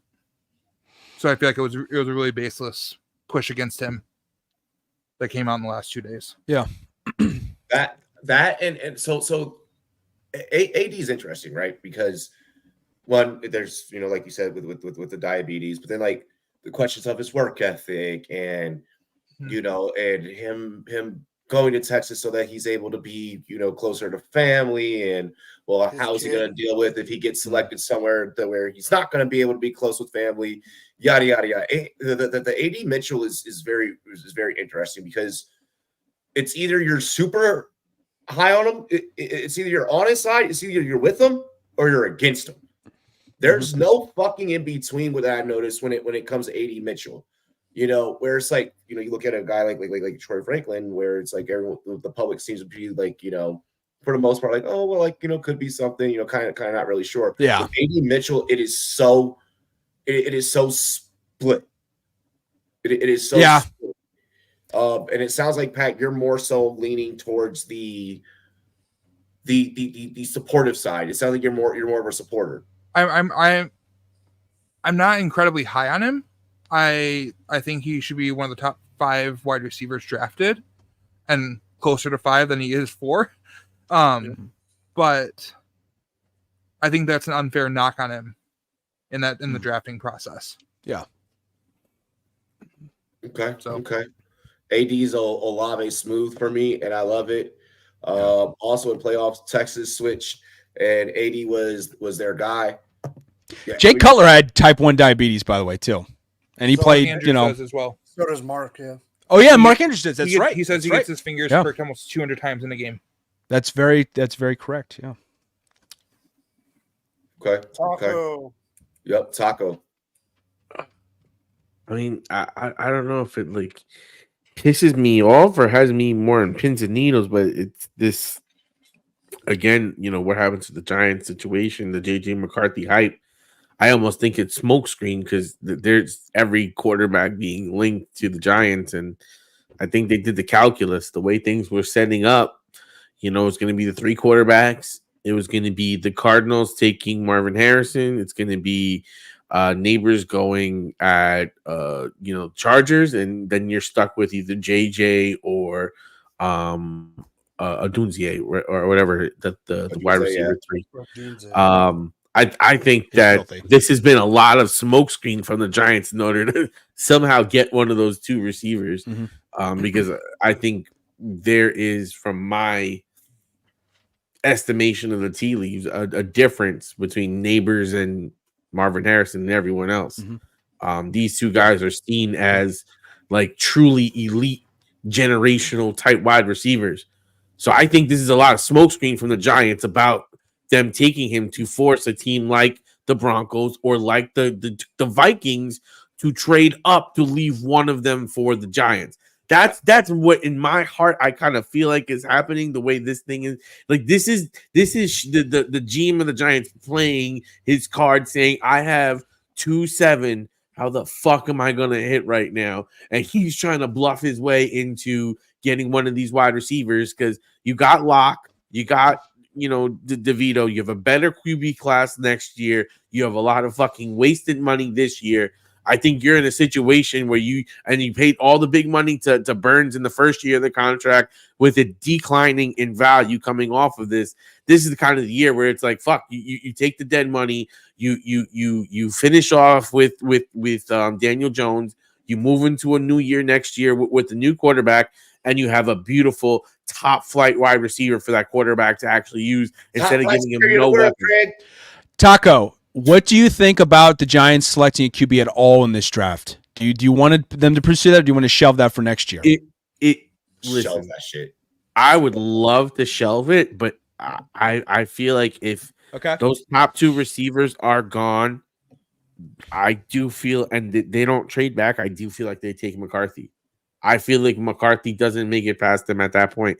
I think that even despite the smoke screens, I think that this is a team based on how good they performed before this, and the way that this kid seems to fit. I think that they probably would take him if those top 2 receivers are gone off the board at 6 and he's still there. Let me ask you this. And this is actually a question is more for Robbie and David, just because I know how we know, not giving you a hard time about it, but we know how you are about rookies. In Kuiper's mock draft that he put last night on that they did a show for. He went all the way to the end of the 3rd round. In his 2nd round, he had the Giants trading up to the first pick of the 2nd round and taking Bo Nix. They ended up with Neighbors, and then ended up with Bo in the beginning of the 2nd. That's dangerous. What do you think about that? That's I don't know. Okay, let me attack this one. Yeah, you go first. Sorry, you go first. Yeah. Daniel Jones is You're already a on Knicks pins fan. and needles. Daniel Jones is already on pins and needles. Okay. While I am not the biggest, the biggest Bo Nix truther, what I can say is that the kid can fucking play ball. The kid has a resume. You know, I was a fan of his style of play back at Auburn. You know, when he was a Tiger, I loved what he did at Oregon. I think that can easily transition into the NFL. I'm sorry, but if you get Bo Nix, and if I'm Daniel Jones, them big beady eyes, them nose beer eyes that he had the other day at that fucking press conference, that's me every damn day looking behind me, knowing that Bo Nix is just right there. And guess where Kuiper had Penix going? Where'd he go? He had him going to the Rams, baby. In the 1st or 2nd round? 2nd. Oh, really? So he only had 4 quarterbacks in the 1st round. I have Penix going to Vegas, but I mean that's just me. I think there should be 5. I think there should be at least 5. I think there's gonna be 5. But I think see, like in the 2nd round, I can see them making that trade because in my mind's eye, I don't even see Bo Nix making it out of the first half of this draft. Like by the time you get to the Vikings and the Broncos, those are 2 teams that need quarterbacks. And if he comes to them at their just standard draft position where they don't have to trade any assets for it, it's one of those situations where do you look a gift horse in the mouth and say this kid, you know, has been a gift horse in the mouth? Don't look a gift horse in the mouth. I'm not sure about that. It could be a phrase, but I just don't know. It could be. I don't know. I don't know what it is. I don't know how I feel about that. Really? That's like an old school. Damn. How old am I? Like, you make it sound like Taco's a pervert. It's an old saying. Like when you have something good like that, you don't question it. You just take it and go. And getting that opportunity to get a quarterback. What does the horse have to do? His mouth have to do with that? You don't want Robbie's so curious about this. Jesus Christ. He's from Long Island. Whatever we do, we're never looking at Taco's browsing history. Yeah. What are you talking about? Oh, God. There's no incognito mode open right now. Shout out to Enum Claw, Washington. No, but that's no, I'm kidding. I'm kidding. No, I'm gonna get into my draft day rumor that has pissed me off. Obviously, me being the show's resident wide receiver specialist, it's going to revolve around a wide receiver. The whole Malik Neighbors is feeling himself thing. The whole he's smelling himself. He's you know kind of got the diva state of mind. I wholeheartedly do not believe. I think that this is coaches trying to see if they can get hit, maybe get him to fall a spot or 2 to where they can get him. Look, if I am the Los Angeles Chargers, I'm putting this out there. Yes, I'm telling everybody, I'm thinking about offensive line, and Joe Alt's definitely going to be the guy. And the whole time I'm going after Neighbors. I'm trying to flood the market with as many fucking rumors as possible. I'm trying to get in the Giants' head to make sure that the Giants don't get him. Look, you have some scouts that'll sit back and tell you straight up, if the number one wide receiver in this draft, Marvin Harrison Jr., didn't have the last name Harrison Jr., he would be the wide receiver one. Could maybe even be the two. Some people who are willing to put Neighbors above Harrison. While I am not of that thinking, I do see where that case can be made. Malik Neighbors is absolutely not Hollywood. I think the kid is going to be a great addition for any team.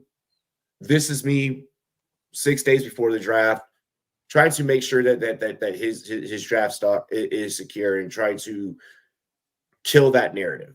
Other than that, the only other knock that I have on Malik Neighbors is, motherfucker, don't ever pick up a pair of boxing gloves ever again in your life, because that was cringe. And I think the Giants are locked in on Neighbors too. Should he become, and to kind of put a fantasy football twist on it, should he go to the Giants? Should he end up with the Giants or the Chargers? You are definitely you are reaching for maybe a round early for Malik Neighbors. A full round. Okay. For fantasy. Sorry, fantasy. That's right. Yeah, for fantasy. Yeah, I'm willing to reach a full round up in fantasy to grab Neighbors. Let someone else let someone else pay the cost for the Marvin Harrison Jr. Let me go ahead and be the guy that takes Neighbors. I think that Neighbors is going to set the NFL on fire. A lot of people are saying he's 1B in this class, not 2, but 1B in this wide receiver class. Yeah, and I'm completely on that. Let's go ahead. Let's get into the next topic here. We're gonna do some rankings.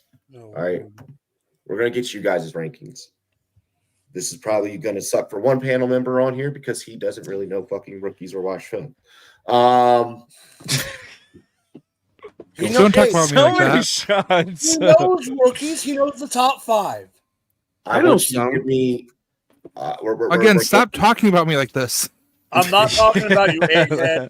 We're gonna do skill. Taco, I love you, buddy. We're gonna do skill positions. First, I want you guys to give me your top 5 receivers, and then after we do a full panel of receivers, we're gonna do running backs. Oh God! And that'll close us out for tonight.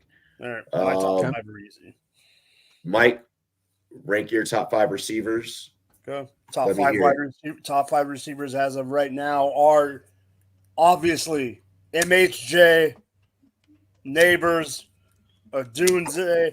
I have Odunze closer to Neighbors than some people. Mm-hmm. And then I got Brian Thomas Jr. and Xavier Worthy. Brian Thomas Jr. is interesting because I've seen he's filthy. I have him solid at my 4 for a while. I'm seeing some people have him as 4. I'm seeing some people have him a little bit lower, like 6. I know someone that has him at 10, and I think they're crazy. I've seen that. That's wild. That. Brian Thomas Jr. is a very, very interesting receiver from that standpoint of where he's being ranked. David, your top 5 rookies. Marvin Harrison Jr. 1, Malik Neighbors number 2, Rome Odunze number 3, number 4, Brian Thomas Jr., and number 5, not Adonai Mitchell. I like him, but I don't like him as much as Troy Franklin. I know Troy Franklin's skinny, but I've seen him not just on TV frequently, but live in person. And what this guy can do downfield, there's some low-key dangerous damage that people are fucking underrating. Troy Franklin, again, a guy where he's kind of sporadic on he is. He is. Combine wasn't that great for him. No, the gauntlet is what hurt him the most. Yeah, the gauntlet hurt him. So I'm shocked that you still have him in top 5. Am I the only one though? I have him at 6. Am I the only one though that kind of takes the combine as a grain of salt? I don't think it's that valuable compared to certain other things, compared to watching them on tape. And I mean, it's a sliver of the pie, best case scenario. Small sliver. With how well we can track players in today's college football game, it's less important than it was. Yeah. And we've seen guys like Orlando Brown Jr. like have a shithole combine, and then he's a fucking all-pro left tackle. You know, it's like doesn't matter that much to Or me you have compared to Don other Terry things. Poe. Now with someone like Brian Thomas, I feel like he showed that he has this. He's not a John Ross, where he just performs at the combine. And Well, Ross, he had injury concerns and stuff like that. He was great at UW, but yeah, his combine boosted his stock even more. I 100% agree with that. David, I have a quick question for you. What's that? Are you a Washington Huskies fan? It's funny you asked that. I was just saying this on the other show, on my show the other day. I'm like, I think I'm slowly but surely becoming one. And I didn't expect it. Like they're one of my top. I have like 3 teams. Which is why I felt there was some passion in our back and forth. No. That I will be objective as fuck. I could hate someone, but I will. I'll be objective about Tom Brady and everything. I don't like Tom Brady at all, but I will defend him to a T just because, like, if I believe something, I will be passionate about it. You know. I'm a Michigan fan, but I don't like Tom Brady. Really? Yeah, that's interesting. Yeah, that. Well, I guess it makes sense in the NFL, and you're Packers. He just frustrates me. That's crazy. That's crazy. All right, Pat. Who are your wide receivers, Pat? I'm interested in this. Same top 3. Yep. Yeah, we're going Brian Thomas Jr. at 4, and give me AD Mitchell at 5. We'll see what the NFL actually says about that and how I feel about that for Dynasty. That's gonna be the key for me. Is what does the NFL say? Yeah, I know, right? It's always wild cards. Taco, I'm waiting for this one. Yo, this is gonna Come be on, interesting. Taco. He's got a smirk on his face too, Yeah, so we he's got got a some smirk. spicy shit. Because he's You know? looking up men. He's looking up 4 for 4. I'm gonna be honest. Okay. FantasyPros.com/ He's like, Dynasty rankings, wide receivers. Hey, he's about to get. I'm gonna make like Austin McNamara and punt this one. You know what I mean? he pulls up like a Division II list and starts saying, Hold on. Taco. The Sort top by 3 are receptions. The top 3 are pretty consensus. So who do you have as 4 or 5? Well, that's what I'm saying. I don't have enough now. All I'm gonna do is pull up somebody else's rankings and give you that. Yeah, he doesn't know not 4 worth or it. 5. He only knows the top 3. I have not gone that deep enough into this is why during my draft day thing I like to listen to your guys' analysis. This is going to be interesting. You're not a big college guy, are you? I have no conviction on any of these guys based on anything. All I'm doing is reading stats and information. And like I said, the consensus is the 2 guys are above everyone else. The number 3 guy is super solid, and then after that we have some very interesting guys. After that, name wise, I really couldn't tell you. They're roughly kind of to me plots on the field. But as they start to take teams and we start seeing situations, then they start really molding into clay for me, because I do hit on a solid bunch of rookies. But for me, I come in with more of a blank slate, and I think sometimes that helps me because I'm not clouded by, well, he did great in college, he's like this. I look at it for what it is. So, and I listen to the advice and the talent that the guys have on these shows. So listen. I think that really opens up the conversation when we talk about dynasty football and the NFL draft, is how easily accessible information is and how hard it is you have to separate from consensus. Yep. Oh yeah, for sure. And that value of taking that last little bit of extra. Oh, wait till my running 100%. Wait till my running back ranks. Those are wild ones, Aiden says, I think for fantasy we may have 4 to 6 fantasy relevant guys. I could very well see that. Very true. Yeah. He says, and I hope I draft with you guys. Let me collect my Lab McConkey. I will be announcing the first wave of Rumboyz leagues after our 3 days of streaming the NFL draft. So be on the lookout for those announcements. Again, make sure you're following me on social media, like for real. Because that's where you're going to be able to get everything. I'll probably announce the first wave of leagues through TikTok. To be honest, I'll probably shoot a video and get that done and taken care of that way. My top 5 receivers before we get into go back around the horn and give you guys running backs. My top 5 receivers, obviously, it's Marvin Harrison Jr. It's Neighbors. It's Adunze. I know it. Go.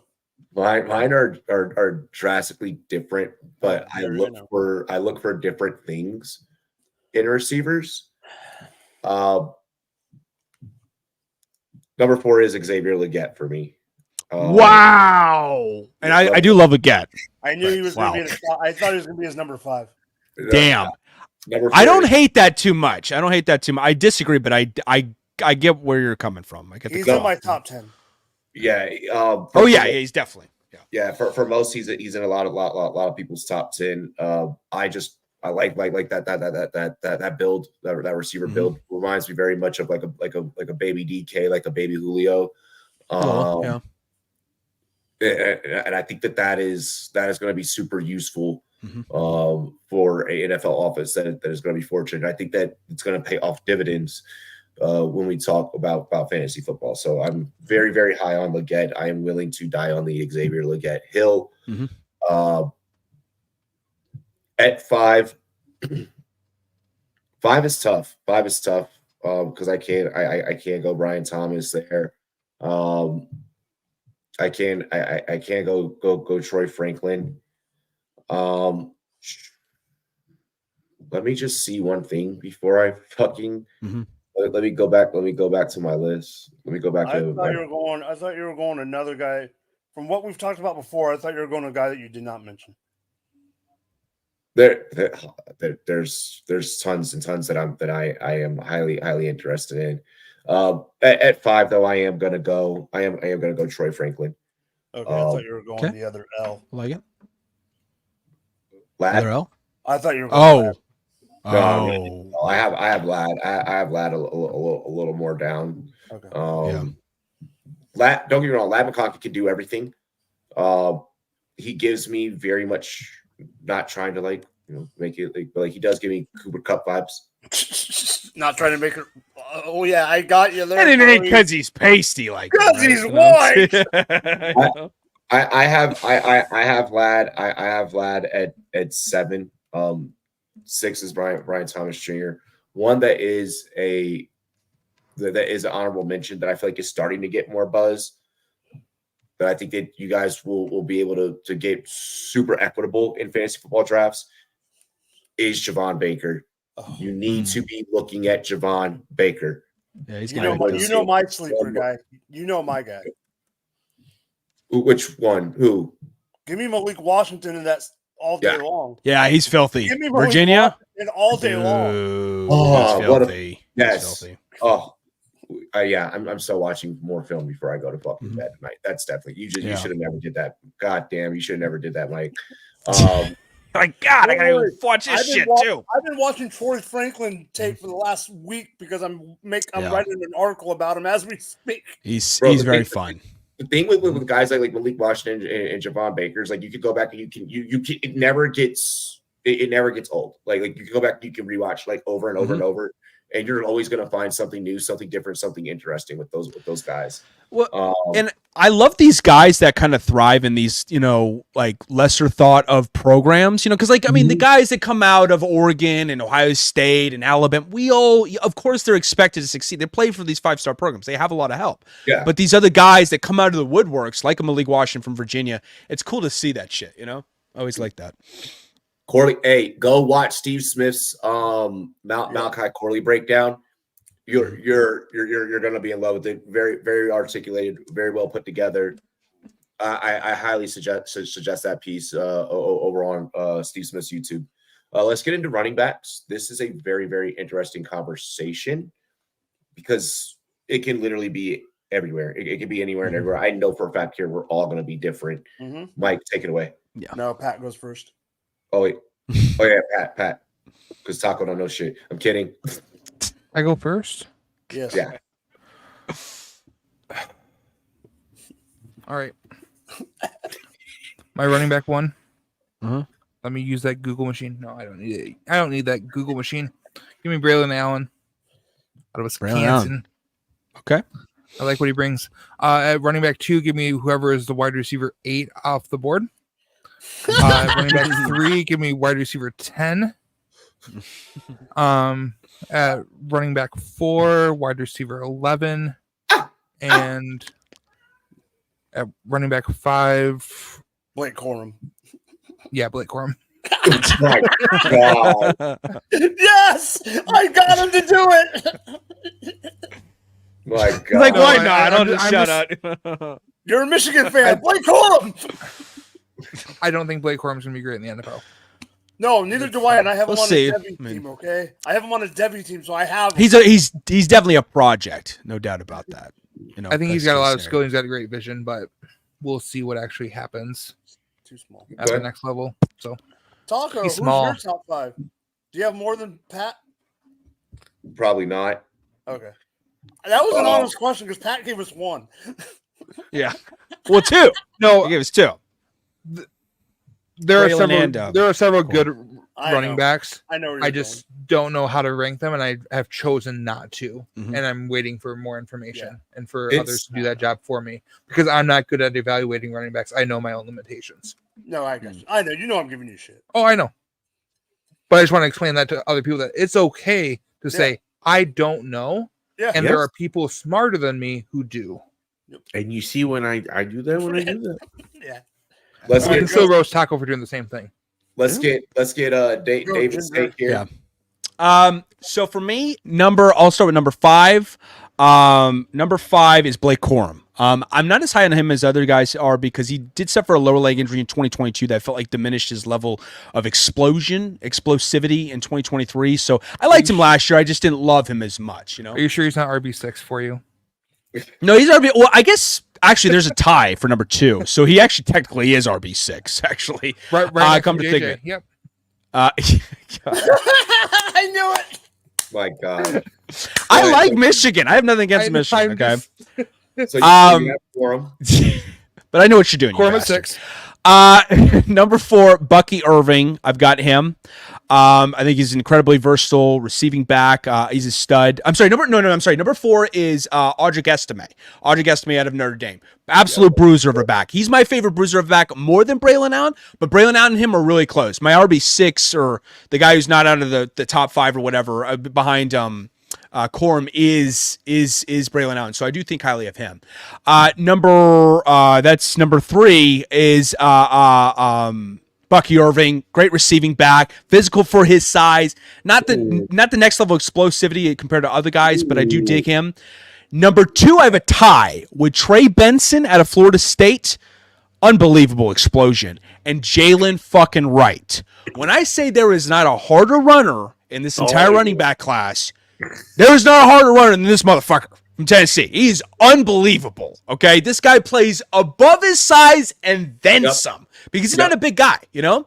And he does everything right. He's a good receiving back. He's a really good blocker. He's probably the best blocker in this entire draft class in pass pro. So I really dig him. I know he plays in a limited offense, but I really dig him a lot. Number 1, though, is Jonathan Brooks, okay? I think he's the smoothest. He's the most versatile guy out of anyone. Probably the best receiving back in this class. And him or Bucky Irving, you could go. But I think I like Jonathan Brooks considering his size and considering his reach and his ability to make acrobatic catches a little more than Bucky. So I probably would put him over Bucky, come to think of it. But he's smooth, next level speed. He's got afterburner speed, not like Jalen Wright or Trey Benson, but it's still pretty damn good. I just would like to see him be a little bit more physical, but I dig his game quite a bit. And I think he's the smartest, most patient runner, too. He's very patient. I can respect that. I can respect that. Mike. Robbie knows there's one player I like that no one's mentioned yet, and it's who's this? Here we go. So I wasn't gonna go backwards, but now I am. Now I gotta think because I had it in my head. Frontwards. All right, number 2. I'm gonna skip number 1. Okay. Number 2 is number 2 is Trey Benson. Okay. Number 3,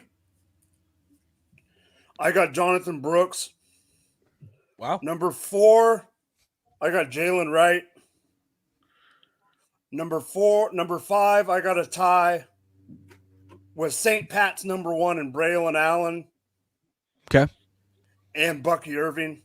And then I got Corum right below that. My number 1 is Marshawn fucking Lloyd, and I don't care what anyone says. No, I mean that's interesting. That's to be respected. Lloyd definitely deserves some hype. I could easily see Lloyd being in anyone's top 5. I've actually seen him being ranked anywhere between some people's top 3 from 3 below. I've seen some people have him at 5. Marshawn Lloyd's getting a lot of hype, so I can respect that take. Mine is drastically different, probably than everyone else's, just because certain things that I look at. I'll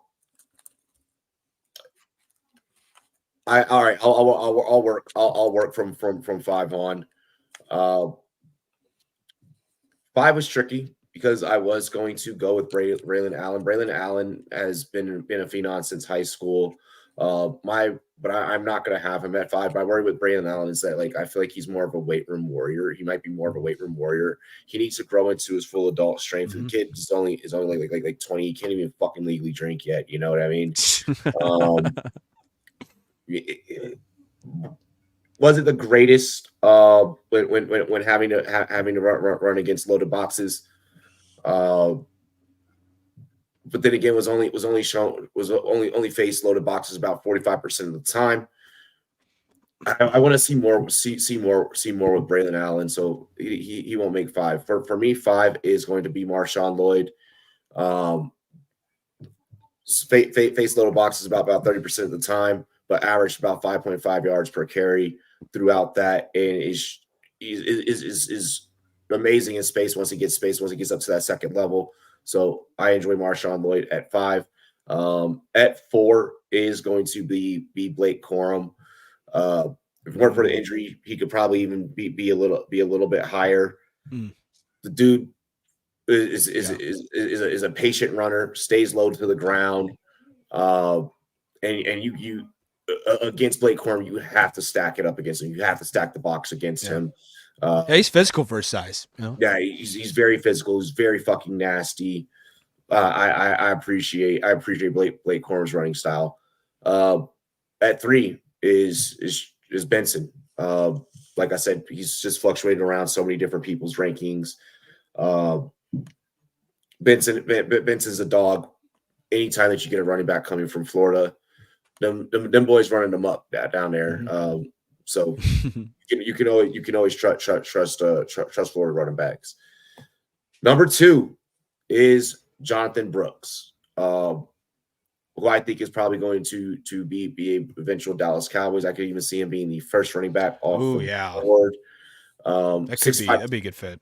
Yeah, 65% of the time, face loaded boxes. In those situations, averages about 6 yards a carry. Funny thing about that, another back that averages about 6 yards a carry is Jalen Wright, but only faced that about 25% of the time. So you got to love a guy that can go up there and get in the second level, is willing to challenge linebackers, willing to challenge safeties, willing to lower the boom. Jonathan Brooks is a guy that can do that. My number one is Audric Estime. Okay. My number 1 is Estime. 75% of the time, was facing loaded box situations. Average 6.5 yards per carry. The only back that was higher than him and that faced the situation more, that faced loaded box situations more, at about an 82% clip, Isaiah Davis, and he was averaging just over 7 yards per carry against loaded box situations. Look, Estime's a beast. Estime's nasty. He can pound the rock. I like him as a change of pace back. Hey, we need to go in there. We need to bleed clock. We need, this is going to be a very slow, methodical game. I like that Audric Estime can go out there and can do that, and then can also, get real explosive, be able to break open the wide open runs, and really gain a lot of yardage for you. That's insane to be averaging 6.5 yards per carry at just so almost close to 80% facing box, like facing loaded box situations. That's super, super efficient. You're not going to see that for pretty often. So for me, that's a win. And those are my top 5 running backs and how I evaluated them. I love the sneaky estimate love. I don't think he's getting enough love in this class. He's a physical bruiser of her back. Kind of like Braylon Allen is too, and is a really good cut too for a big man as well.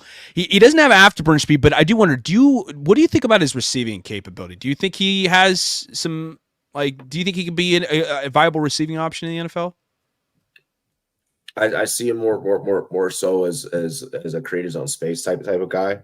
Okay. I think the hands could get that extra work.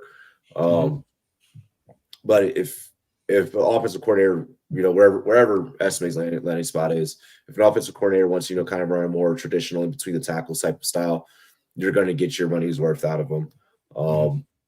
I think that the hands will come with it. Yeah. I mean, hell, we don't stress about Derrick Henry and his hands, Yeah. And people will reach to have Derrick Henry or pray they could have a Derrick Henry on their fantasy team. So I mean, to each his own. It's just whatever, different strokes for folks. Some people they prefer the receiving back.